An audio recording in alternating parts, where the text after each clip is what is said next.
So tell me about you. Who are you? My Where did you goodness, come from? Dorothy, where, who am I? Well, first of all, let me start off with my parents. My mother is Denise Delma Pruden, and she is from Beaver Lake. Mm-hmm. And she is the daughter of Lillian Pruden, who was the first female elected chief in Alberta. And she was Wow. elected in 1967. And I remember seeing an old newspaper article from the Edmonton Journal saying, Right. first woman chief, is she better than a man? So 54 Oh, years ago, Lillian was the first woman chief elected. And on my father's side was a registered member of the Saddlelake Indian Reserve. So Saddlelake is a bunch of bands. So we're a part of the Whitefish Lake Band. And I got to meet with my auntie the other day, and she told me that the Whitefish Lake Band, and that's where I'm registered, a part of Saddlelake, is it only started with 8 families. oh. It was tiny, right? Mm-hmm. But and I'm a child of 3 from my mother, and I'm the middle child. And I have a younger sister who we're really, really close in age. And then I have a much older brother who was raised by my grandmother. And so we're not really that connected. And so it's just my sister and I is what I would consider my local family. Oh, okay. And I lived in Edmonton, which I fondly refer to as Deadmonton. And 25 years ago, I moved to New York and lived in New York for 20 years, almost 20 years to the month. I moved in May 95. Wow. And I moved out of and relocated here to Vancouver in February 2015. So just shy of a couple months shy of 20 whole years. And so I often say that New York I was there long enough to be bitter and jaded and harsh. But let me tell you, I think, a part of the experience and the teachings that I learned from New York and New York City was that, first of all, to say what you mean what you say. So speak very directly because you don't have a lot of time. Secondly, is to physically take up space. Like if we didn't take up space, we weren't going to like push our way onto the subway, and you weren't going to make it onto the subway to make it downtown to do your work and get to your job, right? Yeah. And so as a community organizer, and that's code for an activist, is taking up space and meaning what you're saying what you're meaning, being direct, and also just are taking up space. And I remember when I first moved here to Vancouver, I didn't endear myself to a lot of non-Indigenous people. Like I remember sitting in a meeting and someone was being incredibly condescending to Indigenous people, right? So I turned to them and I was just like, are you purposely being condescending? Or are you intentionally being condescending? Because if you're purposely, stop it. And if you're unintentionally, become aware of it, right? Yeah.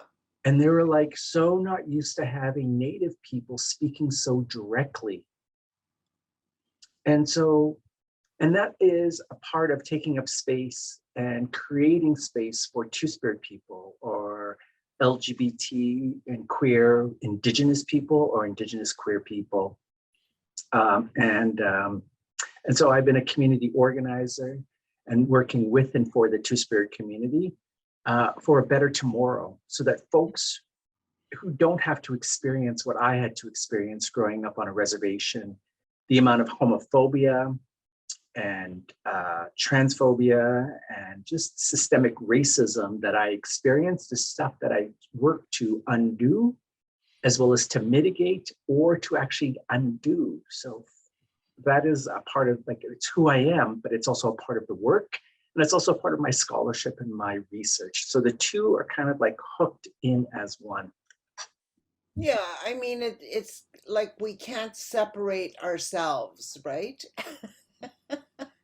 That, and I know that in the past I've had people call me an activist, and I always take an exception to being labeled that because I see it as I am just doing the work that needs to be done, right? And I also think that it's an unfair question, right? And I Yeah. think, like, I think for Indigenous students as well as other minorities or historically marginalized communities or individuals from those communities, is as we enter into the academy that we carry these, like, you may call it the imposter syndrome, but a questioning, but I do think that we're held to a higher ideal. In that I'm waiting for the day for someone to say, hey, where's your objectivity? How can you be objective? How can you be rational and cogent and logical in that you are Indigenous, you are Two-Spirit, and you're studying that, right? And I'm waiting for the day for that conversation, because my question is that, like, when you ask the John Boswells, when you ask the other white European cisgendered men that are doing scholarship, when they're looking at only their communities, whether or not that they are being fair, objective, rational, then when they answer it, I'll answer that. But until then, Yeah, I'm not going to answer that question, nor am I going to pay it any mind. I totally agree with you because I mean, it's a fact that people don't like to discuss because all of the work that we have been forced to use in our educational systems are based in Western European thought. And it has its own bias right from the get, right? Right. So, but tell me, what brought you to Vancouver? Why did you choose to come from New York to Vancouver? My partner, love. Oh, No. so it was love. Oh, that's beautiful. I like that. Well, Stephen, my partner, in this October, we just celebrated 15 years together. Oh, good for Um, you. Thank you. Tell me about your academic background. Where did you study before SFU? Sure. So that's a really interesting story. And it's very complicated and very long, right? And so just bear with me. I'll try to give you the highlights. So on January 18th, and we're recording on January 12th. So in 6 days, I will be celebrating 34 years of sobriety, of being abstinence-based and Wow. in a life like free of alcohol, right? Yeah. And so I sobered up like way back in the day in Edmonton. Um, and it was really funny because, like, I've been like reflecting as I come up to this anniversary, just reflecting deeply upon that history as well as that experience. And way back in the 80s, there wasn't the gay movement or the LGBT or queer movement that we have today, and Yeah. enjoying the privilege of rights and that we have today. And so when I sobered up in gay AA, I got to, first of all, I was incredibly young. I sobered up just before my 21st birthday. So I was 20 years Oh, old. I wow. know. Good for you. I was like a babe. Two is I was like one of the only Native persons that went to gay AA. And two is that there was no class distinction. Hmm. The state looked at us as a bunch of fags. And I like, you can put it into nicer terms, but the state looked at us as that we were just a bunch of fags. We didn't have rights, right? And privileges. But as a result of entering into gay AA, I got to meet doctors, folks that were like not of my class, and definitely not of my ethnicity, because I was the only Native person.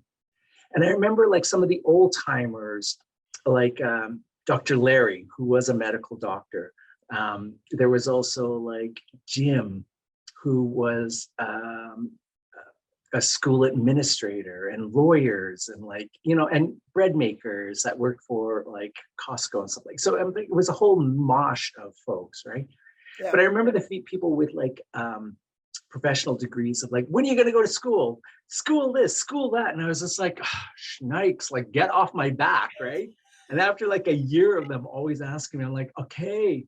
So I went to the Alberta Vocational College, or AVC, which is an adult educational center. I did my high school placement exams, and I had around a grade 8 English comprehension. So I was basically a functioning illiterate. 2 is I had a grade 10 math. And so what they did was they accepted me into a grade 9 English and a grade 10 math and science program.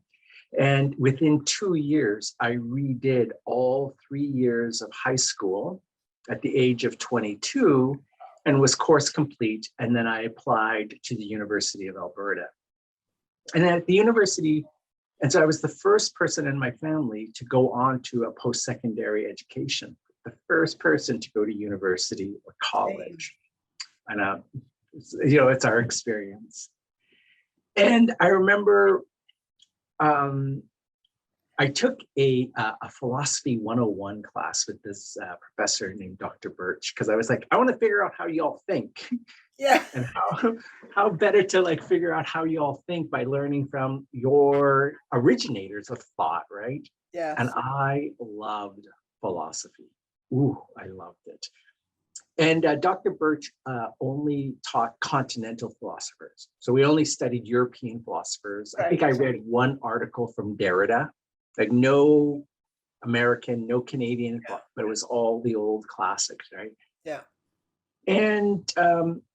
But I was, so I was doing a concentration in Western Western philosophy.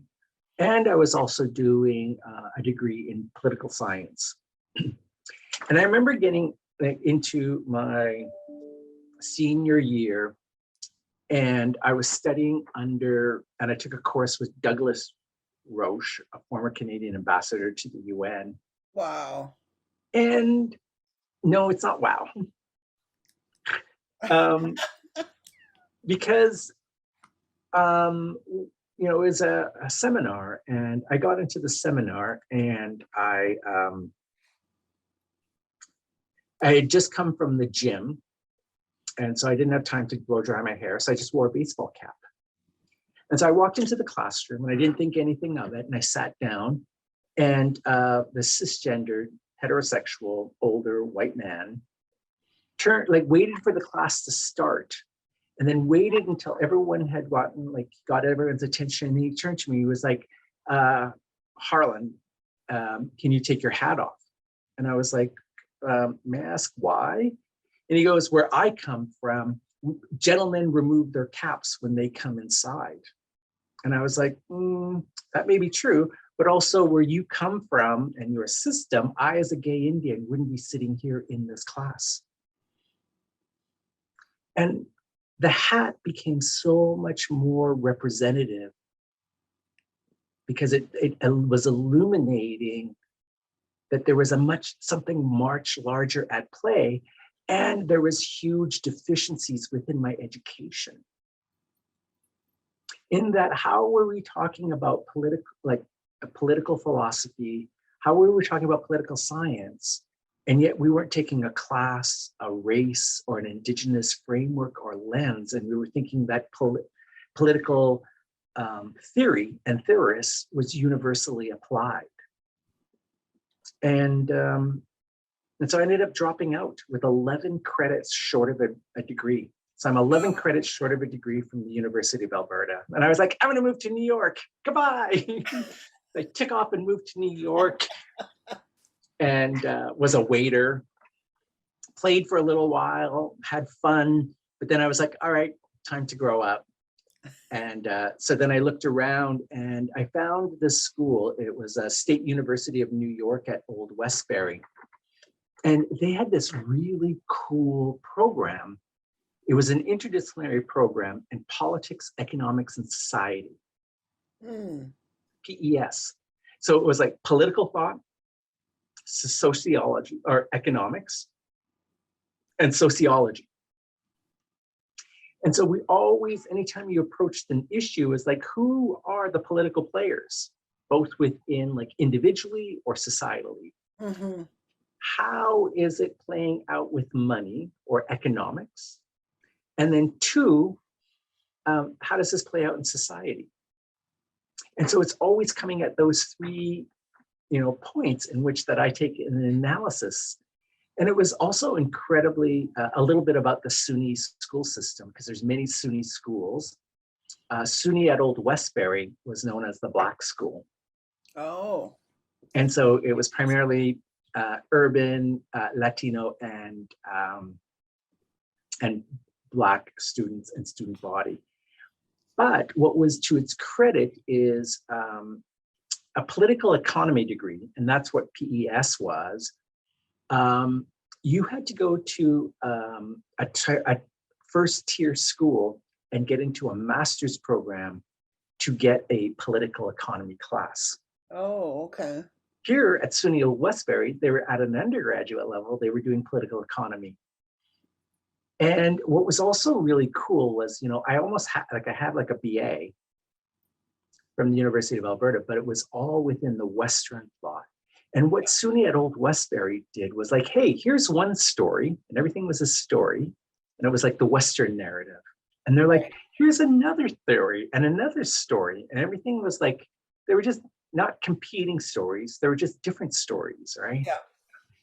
And they also encouraged the students to talk and to enter into discourses. And I remember, in Canada, both at a high school as well as at a post-secondary level, we all kind of think the same. We all read the same books, we all watched the same TV, we had the same curriculum. And so there was a unity within thought. And I remember like the first couple of times when we were like entering into discussions, and my colleagues, my fellow students, they would start at a conversation way out in left field. And then the professor would ask a question, and they would come at an issue way, way, way around, and then they would come right in. And I'm like, how do you think like that?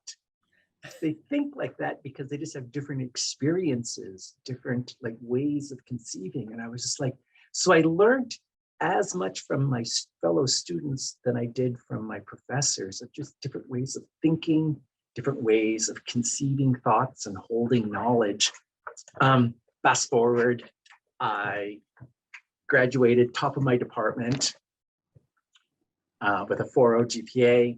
I graduated as a valedictorian and won the SUNY at Old Westbury Presidential Medal of Honor. Gave the convocation like little like rah rah rah speech. Yes. And then immediately left that school and started working on Hillary Clinton's campaign when she was running for Senate, and then just got really, really enmeshed in New York State politics. Yeah.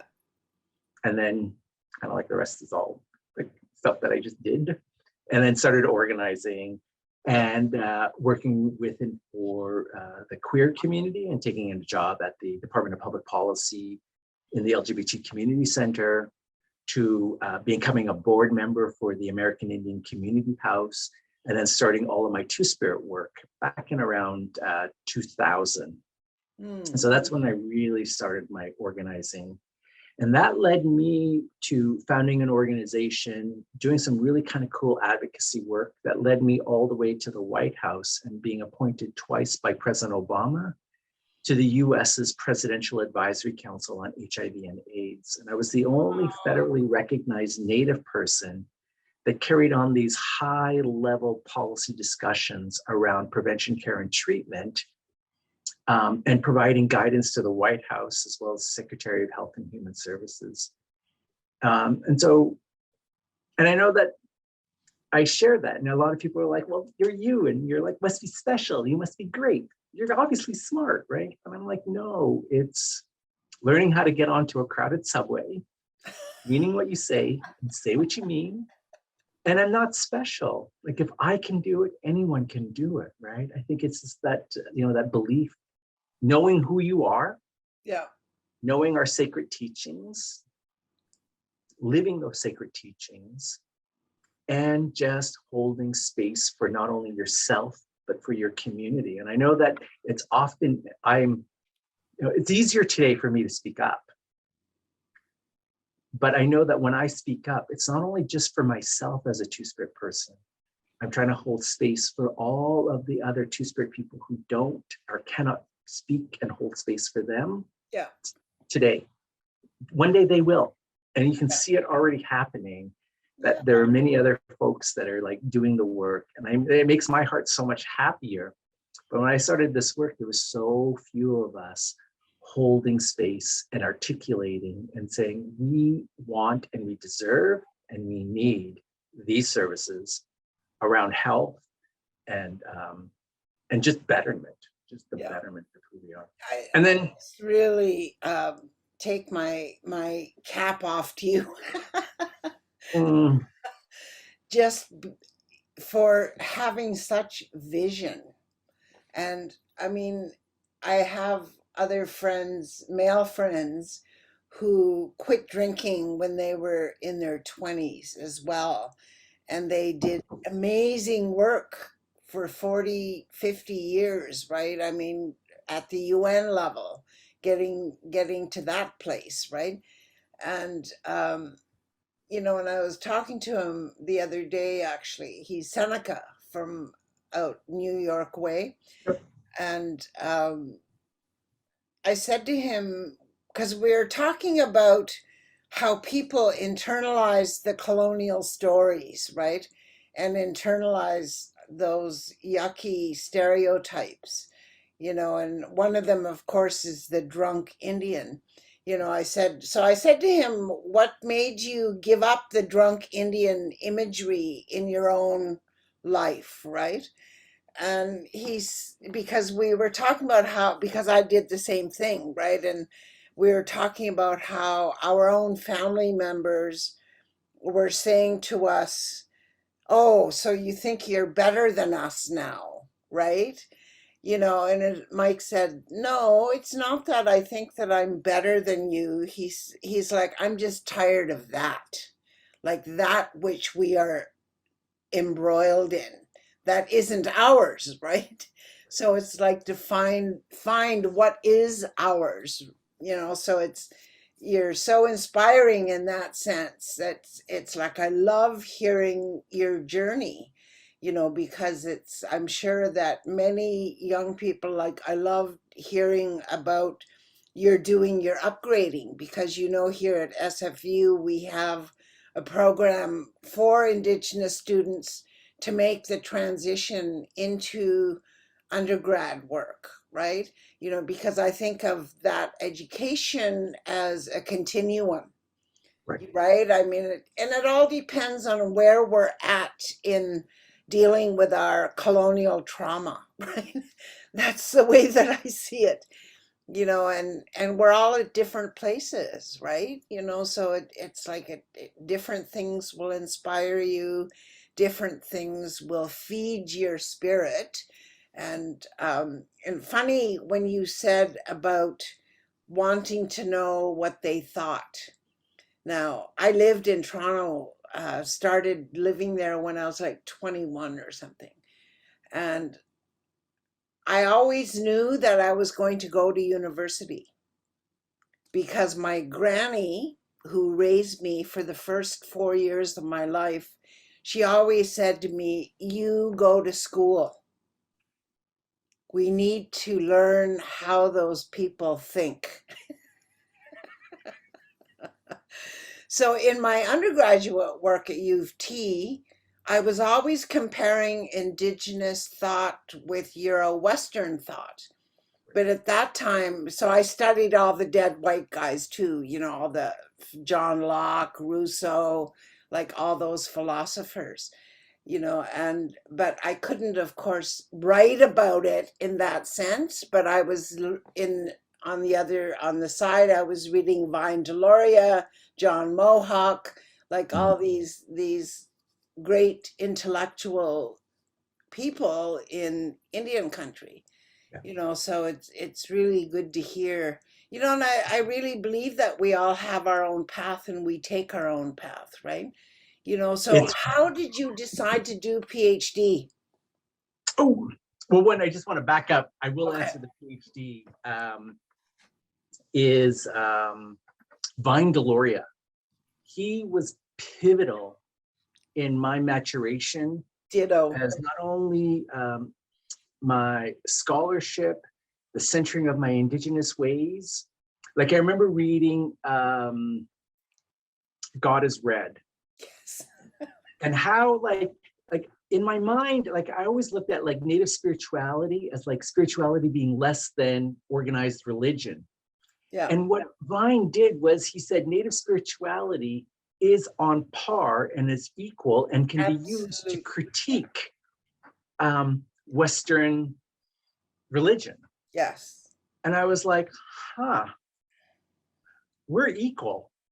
And we're equal. And I can, I just have to know myself more. And by myself, I mean my culture of who I Yeah. am, and then to question, right? And so I just, and so Vine Deloria, just as a Two-Spirit community organizer, although he never spoke directly to Two-Spirit people, he has been foundational for how I do my work and the work that and he has been just an inspiration to who I am. I know that there is a Vine Deloria conference that happens in Washington State. Yes, I've gone to that. Oh, no way. I Yeah. want to do a paper on how Vine Deloria has shaped my Two-Spirit activism and has shaped who I am, but also the work that I do in service for better tomorrows for my Two-Spirit relatives. Because I think, I don't know whether or not many Two-Spirit activists or scholars are engaging with that conference, but I just want to do my dues and also my honoring of Vine Deloria. Yes, I know. He was instrumental in my maturation as well. I actually wore out one book to the point where the pages were falling out. So I had to go and get a second copy because I referred to it so often and I went back and read it so many times, and because he was able to get at the multidimensionality of our Indigenous worldview. You know, I mean, of course, when I was reading it in my undergrad work, I didn't have that language then, right? But it's like I see that now, I think that he was probably instrumental for many people, Yeah. because he was prolific with his. I think I have all of his books, because he was a legal scholar, he was a theologian, he was a political scientist, and that's why, I always say that we are multi-dimensional because we don't put ourselves into little boxes. Our worldview encompasses the whole of all the world, like how we see, right? Right. Yeah. So amazing. So when I landed here in Vancouver, I, decided that I wanted to further my education. And so I approached the University of British Columbia and I applied to the Interdisciplinary Graduate Studies program, which there is no program. They have no courses. I And you're know. basically left to your own devices, right? Yeah. And I felt completely unsupported within that. It's huge. Yeah. And as being like, again, the first person in my family to go into an advanced degree, I had like no one to fall back on. Yeah. And also, I know that a part of the inquiry and advanced degree is to generate new knowledge. Yes. However, and I know that, through the inquiry, but it's like, a part of that inquiry, you have to like be on your own to find that knowledge, right? Like no one can find that knowledge for you, because it's then not your knowledge, right? Yeah. But at the same time is I wanted someone just to say, like, this is what you need to do. And I never felt that support. So I kind of likened it to like if I took a bunch of non-Indigenous people and took them to a Sundance and didn't give them protocols, didn't give them language, and I gave them no point of reference of what was happening. Yeah. And just like say, have at it. Yeah. So we would never do something like that. Yeah. Yeah. We would never. Yeah. But that's the way I kind of felt. And so I ended up like leaving, the pandemic happened. I work here at BCC at the British Columbia Centre for Disease Control. So I went on an academic leave and then I just never went back because it was just not a cool experience. And then I think the other little epiphany that I had from that experience, that within a PhD program, there were two equally different components to a PhD. One is crossing the I's and dotting the T's, and it's navigating whether or not you can jump through their hoops. Yeah. Anyone just has to go through ResearchNet to realize that there is no rhyme or reason. It's just administratively, you have to do these forms. Administratively, you have to click this button. There's no rhyme or like, it's not even like, and then once you jump through their hoops and systems, then you get to generate the knowledge. I was like falsely deluding myself thinking, oh, I just have to generate new knowledge. Not understanding that there is this administrative hoops and whether or not I can jump through like a little circus kitty cat, jump through this hoop. Yeah. And so I wasn't good at jumping through their hoops. And so I failed incredibly miserably. I took on that responsibility of, oh my goodness, I must be the dumb Indian. And I didn't get into, and so but thank goodness there was work, and incredibly rewarding work of like working for better tomorrows for Indigenous people within the public health sphere. And through my work of getting a Michael Smith health research grant, which I was a co-investigator on, that led me to working closely with Tanya Bubala, who is the Dean of the Faculty of Health Sciences. And then I was like, just like critically reflecting of like, what do I want and should I start this again? And so then I reached out to Kara Taubenbaum, who is at the University of Montreal. And she was like, hey, we can get you an honorific degree. And I was like, what's an honorific degree? And can I teach, or what does it mean? And so I had to like go into this, and I was like, that's kind of cool. And then I reached out to my good friend, Nate Lachowski over at UVic, and I'm like, hey, I'm thinking of restarting, but I want to do it on my terms. Right. It was like, let's have a conversation. And then Nate was like, because of your work with Tanya, perhaps you should explore the Faculty of Health Sciences. And also Travis Sawe is also with the Faculty of Health Sciences. So I began a conversation with Travis, and then that kind of led me to Tanya. And they were like, apply. And so I ended up applying, and I got reaccepted into my PhD program, but now one that is not one of misfits. 2, it is within a faculty. But 3, it is really relationship driven and relationship built. And so I think, I think one is I'm not deluding myself. I'm like, the game is play, cross the I's, do the T's, click this button, but it's a game. Yeah. And I will do that. And I was like, oh, it's equally important for me to do that administrative stuff. To learn and now, but not to get lost of who I am. Right. That's not me. Yeah. I will click the buttons. I will fill out this form. I will do that, right? But 2 is the way in which that, and I was a little bit more of like articulating what my needs are, articulating what I want, and what I need, right? And so there's a couple of things, like Travis and I, we meet weekly. Mm-hmm. And then bi-weekly or monthly is I meet with Angela Kaida, who is also on my committee. Mm-hmm. And so the 2 SFU Faculty of Health Sciences. And then my broader committee is that we convene meetings quarterly. And so I have that really good kind of like rapport with Travis, and we do content. Excuse me. Angela helps me with the administrative, crossing the T's, getting the right forms. And then my broader committee helps me with my scholarship and making connection in that mentoringship. And then I remember sitting at my desk and I was like busily working away, and I get this like email, and it's like, Dorothy Christensen, Director of Policy and Pedagogy. And I was just like, what does that mean, right? And I was like, never mind, I'll figure it out later, and go back to work. And the bloop of my office hours are these. And I was like, that's kind of cool. Back to work. And about 15 minutes later, I'm like, here's the Zoom invite. And I was just like, wow, this Dorothy is like really like into the emails. Who is she?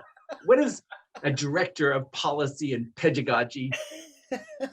Let me just click on this link. And I remember clicking on the link, and you were just like this ray of hope and this like sunshine of like saying, I'm here to lift you up. What are your questions? What are you struggling with? How can I help? And I remember, first of all, I was like, who are you? What do you do? And you were like, who are you? What do you do? Mm-hmm. And we did a little dance, and where are you from? And then I was like, I need help with my CIHR PhD doctoral scholarship. And you're like, oh, talk to this person. And bloop, this whole world opened up. And that facilitation, and I think you have been a light, and just an incredible resource for this experience for me as I navigate and negotiate in my PhD. And I think if people like listen to this interview and they get to this part is that you are such an incredible resource of making connections, opening doors, for making those relationships possible for Indigenous students. And I hope more people take you up on your incredibly gracious and most generous availability, as well as gifts, for you to say, That's really who are you? so good to hear. Yeah. And I'm so glad that you shared all of that, because it's interesting to me that the number of Indigenous graduate students that have been in touch and who are struggling are in the interdisciplinary faculty. And I remember looking at that myself when I was applying for my PhD at UBC. And I decided against it because one of the faculty members, Indigenous faculty I met with, forewarned me that that particular discipline was difficult to get scholarships in that unit. And because it was so new, that it was not very well resourced, right? And I think that we get pulled into the interdisciplinary wanting to do that just because of our worldview, right? Because we want to include all these things. But luckily, I had people around me who were able to explain, because they asked me what I wanted to do. And my experiences in film and television and being out in the world doing these interviews, and I was on the land all over Turtle Island doing Indigenous stories. So it taught me about protocols. So I was very specific in what I wanted to do. I wanted to look at how cultural knowledge informs how we do things, right? So I could see that I could massage my research project into educational studies, because it's a very broad, right? So I just had to have a supervisor that understood what I was trying to do, right? Because I talked about visual narrative as a teaching tool, as a pedagogy, right? So I was able to do that. But that's where I see a lot of us, the Indigenous peoples who get wanting to do interdisciplinary, but not understanding the function, like what you were saying about all those crazy things that we have to learn about which buttons to push and which forms to fill out and all those things, because it may not seem useful at the time, but if you're going to be doing your PhD and you end up teaching in a university, it's going to be useful for you to know all those forms and various things because of students that you will be working with, right? So it all adds up somewhere along the line, right? And becomes a piece of the knowledge, because I think that when you were talking about generating knowledge, I really see that we as Indigenous people are already bringing new knowledge to the university, to the institution, just by virtue of our willingness to share what we know, right? Because it's not there. It's new to them, right?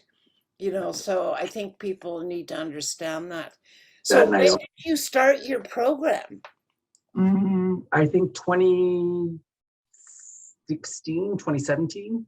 Okay. And then I took a break. Yeah. And then I resumed in this September 2021. Oh, okay. Yeah. And so right now I'm preparing for my comprehensive exams. Yeah. Which will be happening later in the first quarter of 2022. Oh my goodness. I know. I know this COVID is just messed up time. I have no idea Totally, year it is. totally has. But there's another thing, Dorothy, I think that is incredibly important, is that the motivation to get a PhD, right? And I think it's also invoking Vine Deloria, in that I have, from my years and years of working with and for Indigenous communities and Two-Spirit communities, is I have so much credentials within that community. Yeah. And working in service for better tomorrows for those peoples and those communities, which I am, right? For myself and also for them. But at the same time, I see so many spaces and places in which that folks that have these letters behind their names, their words take precedence over my words because I don't have those little letters behind my name. The PhD? Yeah. And so I would like to get a PhD so that I'm credentialed within the non-Indigenous world, so I can say exactly what I'm saying again today. Yes. But it lands, and because I'm credentialed in your world, as I'm credentialed in my world, because I know my protocols, I know my culture, and those inform the ways that I work and what I do with and for my Indigenous communities. Yeah, I mean, we are embodying the two-eyed seeing, right? Being able to walk in both worlds with ease. Yes. Right? And I think that definitely catches people's attention. Yeah. Yeah. And so I just would like to say the concentration of my studies is to understand how and if a two-spirit, the actual term or concept, facilitates access to health information and well-being for gender and sexual minority peoples and communities within an Indigenous context. To achieve this understanding, will be accomplished by three distinct and interrelated objectives or chapters. One is an exploration of the best and wise research practices and methods that honor two-spirit and two-eyed seeing approaches, reflection on data collection and two-spirit and other Indigenous people, The second objective is an empirical study on how Two-Spirit specific measures to public health survey data. And then 3 is the development of a new and Indigenous two-spirit-eyed seeing knowledge translation, where I'm trying to like work out like, so I'm an Indigenous knowledge translation lead here at BCCDC. And what I find kind of awkward in that within the current literature within KT, or knowledge translation, knowledge mobilization, knowledge exchange, so many terms for the same concept, right? Yeah. Is there's this bifurcation between knowing, research, and doing. Mm-hmm. And KT is the bridging between the knowing and then the doing. Mm-hmm. And so it's always like if you type in KT and click image, there's always this bridging function. Where for Indigenous methods, as well as epistemology and ontology, is that research, that we are a part of the research. We should be a part of like community-based participatory research is that we are a part of the research team. And so if Indigenous people are a part of the research team, do we need a bridge? Very good question. And what I am finding is that knowledge translation and the knowledge production, that knowing and doing can be one and the same. And so it's kind of like, I think the closest analogy is like us getting into a canoe all together and us rowing together as we go on a journey. And the journey is our inquiry or our search for new knowledge or our search for information, research. But we can choose, there's 3 different ways in which that we can begin our journey. We can begin our journey either in a creek, which I would say program, or the creek flows into a river, which is policy, which then flows a little longer and it flows into a big lake or an ocean or a sea, and that would be culture. When we're doing our research and we all get into the canoe together and we all start canoeing, we also like look at, like some of us have bigger paddles than others, right? And so there's like, how do we equalize, or how do we have different roles within the canoe? Someone who hits the drum, someone who steers, someone who calls, to the actual paddlers, right? We all have roles that are equally valued in beginning our journey. Where do we begin our journey? Do we begin our journey in the creek and start doing program development and implementation and evaluation? Or do we take it down and start in the river, in policy and policy implementation, policy? Or do we skip and we go right to big cultural shifts and changes? And if we're all paddling in, together as one, there's no need for a bridging analogy. It's a canoeing analogy, and knowing and doing is one and the same. And I want to like work through that of like some theoretical understandings or conceptions of Indigenous knowledge translation. And so that I think is what I'm really excited about, because if we can like maybe shift our change and that bifurcation between knowing and doing, in which that we have non-Indigenous people knowing and informing and telling us as people of color and Indigenous populations of like doing, right? Mm-hmm. If we're merged together as one, I think it would be more equitable and a more better way of doing research. And I know that community-based participatory research, I think, is like hinting at that. But I don't think whether or not we've actually teased out and thought about it. So I just think that's a part of all of my work, and it's all done within the realm of Two-Spirit research. Which will be a huge contribution. And I mean, I was fascinated the first time you told me about it, because it's like you're right in there with the quantitative analysis, right? And the collection of data, because so many of us just avoid all of that, the quantitative research, but it's so necessary. And I'm sure that the LGBTQ plus community will be grateful, that it's and that you're at the helm of it because you're a part of it. And I mean, and that's a whole other conversation, because I know when I was doing my stories with Indigenous communities all over Turtle Island, my boss in Toronto used to say to me, "Where are you in the story?" Right. Right? Because I made a point of always putting the people in front of the camera, and I just stayed behind the camera and I directed it, right? Right. But when I was in my own territory and I was working with my own people, from time to time I would put myself in front of the camera with them, right? Drumming and singing or participating in other ways. So it's a really interesting,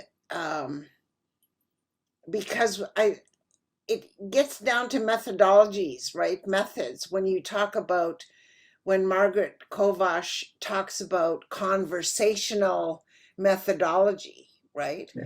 I mean, it's like you and I have this great ability to exchange information, but we're doing it in a conversational way, right? Right. Which is a indigenous methodology Yeah. that, I mean, we used to just think about it as, oh, we're just having a visit. Right? But it's like when people start analyzing what we're actually doing, then it comes out as a methodology, Yeah. right? And I was reading this paper by Stuart Barlow, who is Indigenous to Australia, and it's called an Indigenous. And for their people, it's called yarning, or to Oh yeah, yarn.